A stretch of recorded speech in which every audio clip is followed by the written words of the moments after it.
I hate to say I told you so, but I told you so. I told you that YouTube was an unstable market, unfit to make your living off of. Because at any time, these video game companies or whoever owns this content could come out and just claim all of it. All of it. And now Nintendo has done that. And if you don't think that the other companies will follow suit, I don't know what to say. You just have no concept of reality. You know, they could have been like movie companies and just took all the videos down and suspended all your accounts. But they decided to get some money instead, like the music companies. And that's how it's going to be with all the companies pretty soon. You don't think Ubisoft or EA or any of these other people are going to follow suit? You're crazy. That's an insane amount of money that they're missing out on that you're getting. Why would they miss out on that? And it's been a long time coming, but it will be coming to all of them. Like there will be no video game safe. And then even these small like flash games and indie people will get on it too. It's just a matter of time. There's way too much money being left on the table. And honestly, you don't deserve it. I'm so sick of hearing about how you've made this content and you deserve it. I'm going to sum up every Nintendo channel on YouTube. Creepypasta readings, um, Nuzleaf Pokemon Let's Plays, really crappy facts read off of wikis over some video game footage that they probably stole from game trailers, and just overall, that's pretty much all they do. There is no original content on Nintendo channels, and they all follow the same formula. I mean, for Christ's sakes, if you look up a creepypasta video, there's like thousands of them on the same topic, and because children are only interested in this stuff, they all have like hundreds of thousands of views. And I think that what makes you think that you deserve it? You plagiarize almost everything. Reading a creepypasta is plagiarism. The footage that you use is most likely plagiarism. And if it's not, free use doesn't permit you to put ads on footage that you've recorded of someone else's product. That's the number one thing that pisses me off. People saying free use, free use, free use, fair use. That's what it is, fair use. It doesn't allow you to make money on it. That's the number one exception. You can use all this footage to your advantage. You can critique it, but making money on it requires permission from the publisher.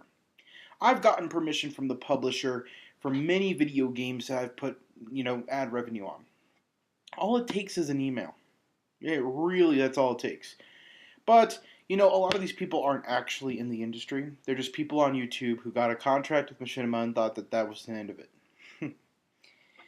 Machinima is now realizing that they have to do contractual work with Nintendo as well. And Nintendo said, we don't care, Machinima. We're not going to let you do that.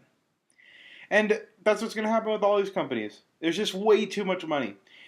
Imagine how much money Activision can make on every Call of Duty video. Do you have any idea how many Call of Duty videos are on YouTube? And who could have not seen this coming with the PlayStation 4 allowing you to upload and record videos directly from the console? You don't think that they're going to take advantage of that? You don't think that every Sony service video is going to have advertisements on it for them? You don't think Google's collaborating with these companies because they're a lot more professional than all these? They would rather have one client with all these videos rather than hundreds and hundreds of clients? And if there's a risk, Sony could remove the video quicker than you can. You see, the number one risk with YouTube created content is that these people go crazy. I mean, you've seen people like Spoonie One, and you've seen people just go absolutely insane.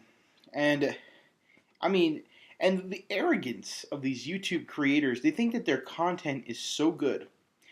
Newsflash, you're just today's person. Over time, your audience will grow up or move on.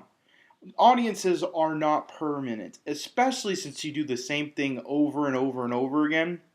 And as we can see with White Boy and a lot of these other big YouTubers that were big only a year ago, 2 years ago, how they're dwindling into nothing.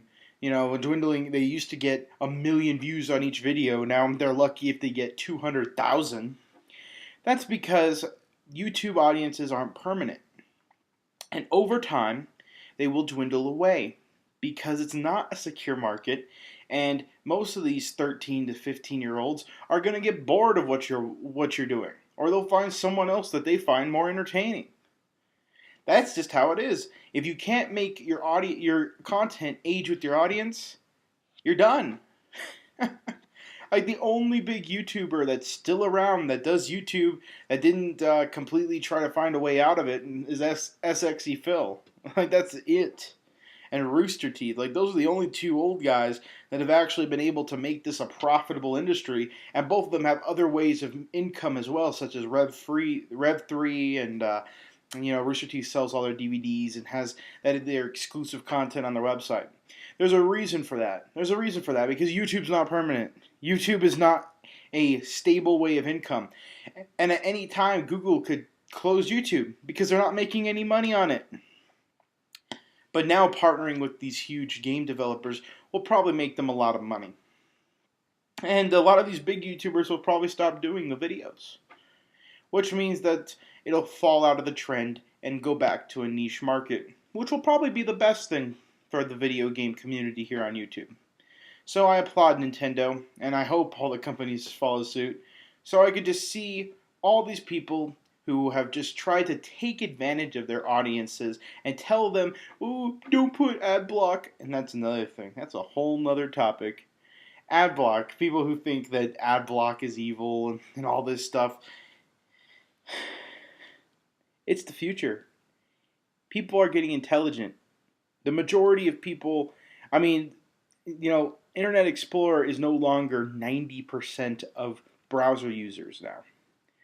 There are countries where Internet Explorer is almost not used at all. And, it's a hugely different market for the internet now than it was in 2006, 2007. Where, Internet Explorer was the most popular browser, YouTube was an SD, and, ads made a lot of money. But as time goes on, people are getting smarter. People are going to not support all this content. And those who will rise above it will be the content that's good enough that people won't care. But all the mediocre content, all the plagiarism, reading of IGN articles, all the reading creepypastas, over gameplay, that's going to fade away. It will, which is good. And to people who think like this,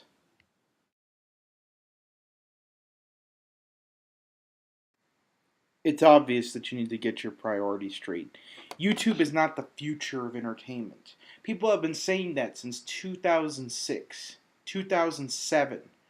No, YouTube is a supplement. It's part of entertainment, but it's not going to replace television. You're absolutely crazy to think that. The production value is not there. The entertainment value is not there.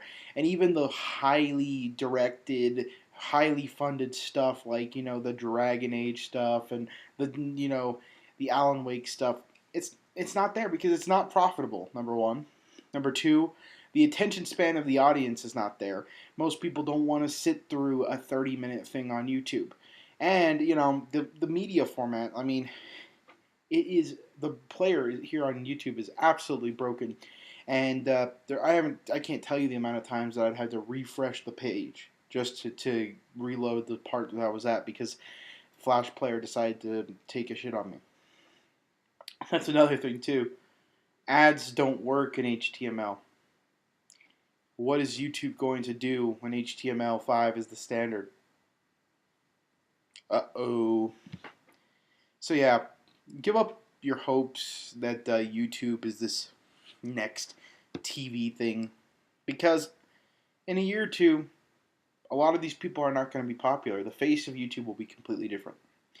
And the way people make videos will be completely different. Nothing is permanent. Remember a year or two ago when everyone was doing Call of Duty commentaries? What happened? Oh yeah, they fell out of popularity because it wasn't a stable market. People got bored, and their audience are no longer 13 to 15 years old. They're now 20. You know, things move on, people grow up, and trends change. Samuel out.